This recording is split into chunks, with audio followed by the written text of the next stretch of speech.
নমস্কার বন্ধুরা। আজ আলু দিয়ে মূলো শাকের দারুণ একটা রেসিপি আপনাদের সাথে শেয়ার করতে চলেছি।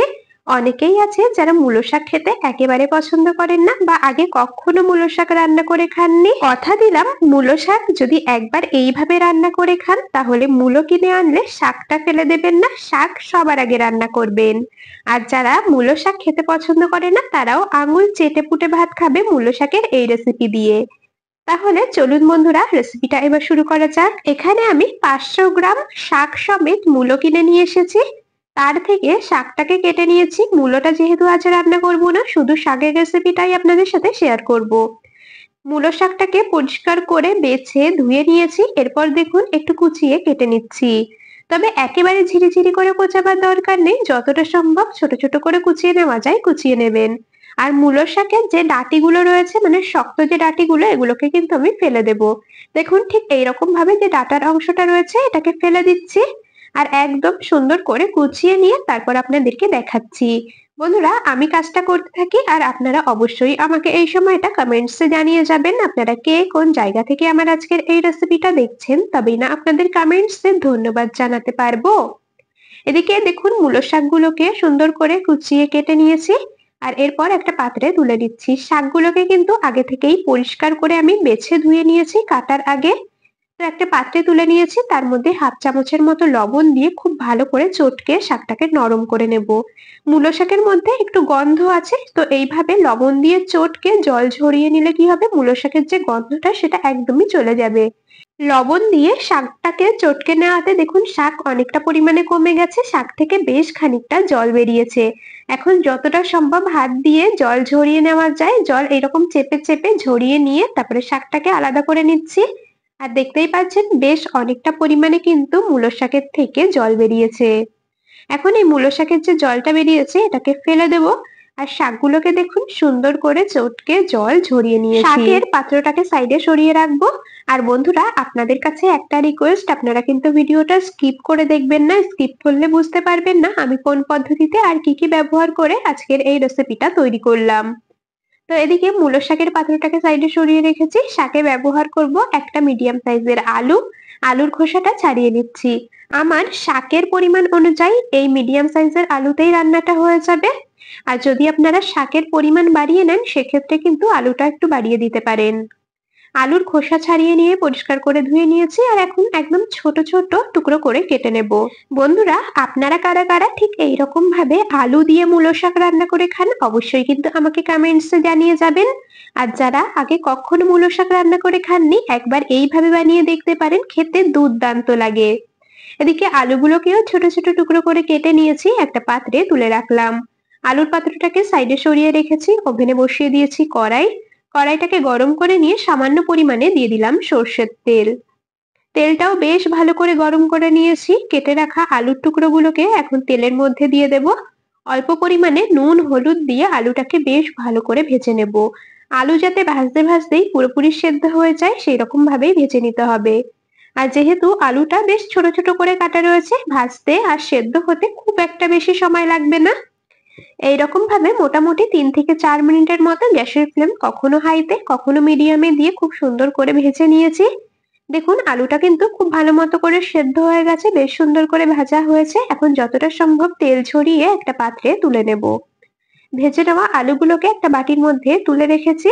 এখন এই কড়াইয়ের মধ্যেই ছোট চায়ের কাপ মেপে আমি 2 কাপ দিয়ে দিচ্ছি জল। শাকের পরিমাণ অনুযায়ী আপনারা কিন্তু এখানে জল কম বেশি করে দিয়ে নেবেন। শাকগুলোকে দিয়ে দেব জলের মধ্যে। খুব ভালো করে একটু নেড়ে চেড়ে নেব। আর এর মধ্যেই দিয়ে দেব স্বাদ মতো লবণ আর পরিমাণ মতো হলুদ গুঁড়ো।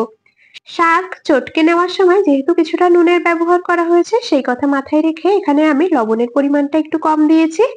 তার অল্প পরিমাণে লবণ আর হলুদ গুঁড়ো দিয়েছি, খুব ভালো করে একটু নেড়ে চেড়ে নিলাম।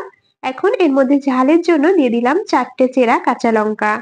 আপনারা যেই রকম ঝাল খাবেন সেই অনুযায়ী কিন্তু কাঁচা লঙ্কার পরিমাণ কম বেশি করে দিয়ে নেবেন।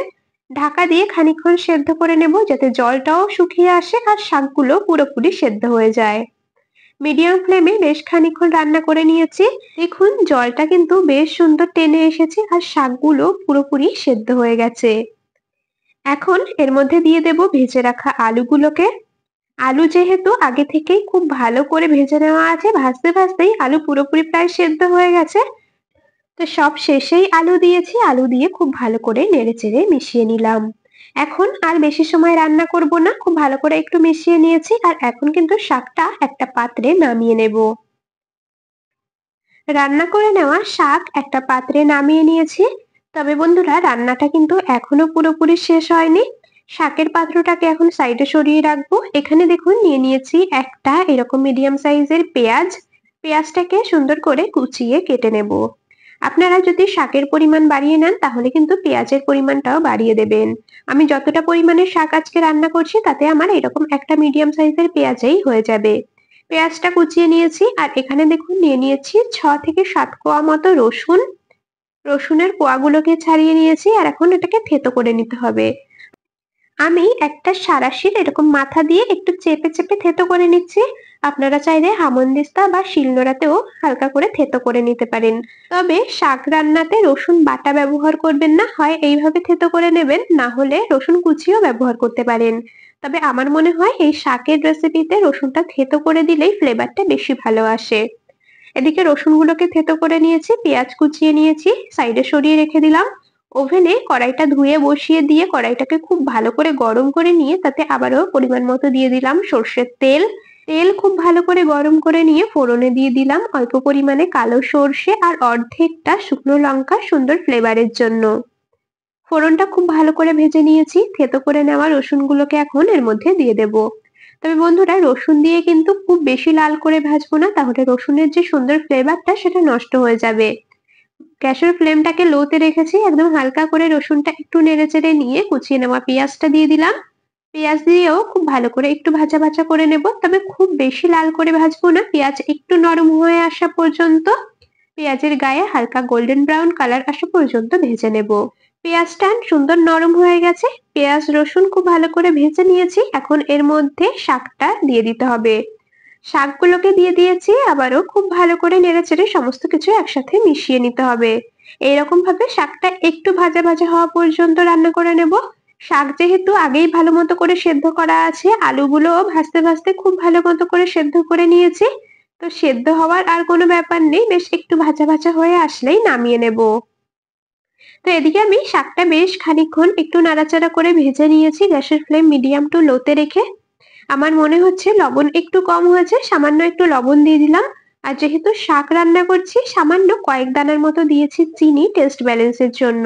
আপনারা যারা পছন্দ করেন না তারা কিন্তু স্কিপ করে যেতে পারেন। সামান্য পরিমাণে লবণ আর কয়েক দানার মতো চিনি দিয়েছি, খুব ভালো করে নেড়েচেড়ে মিশিয়ে নিলাম। শাকটা কিন্তু দেখতেই পাচ্ছেন সুন্দর করে ভাজা ভাজা হয়ে গেছে, এর থেকে আর বেশি ভাজবো না। রান্নাটা আমাদের প্রায় কমপ্লিট হয়ে গেছে। বন্ধুরা, আপনারা কারা কারা মূলো শাক এইরকম ভাবে বাড়িতে রান্না করেন অবশ্যই কিন্তু আমাকে কমেন্টসে জানিয়ে যাবেন। এদিকে গ্যাস অফ করে দিয়েছি আর শাকটা একটা পাত্রে নামিয়ে নিচ্ছি। আর বন্ধুরা, আমাদের আজকের এই মূলো শাকের রেসিপি আপনাদের যদি ভালো লেগে থাকে তবে ভিডিওটিতে একটি লাইক আর বন্ধুদের মধ্যে অনেক অনেক শেয়ার করে দেওয়ার অনুরোধ রইল।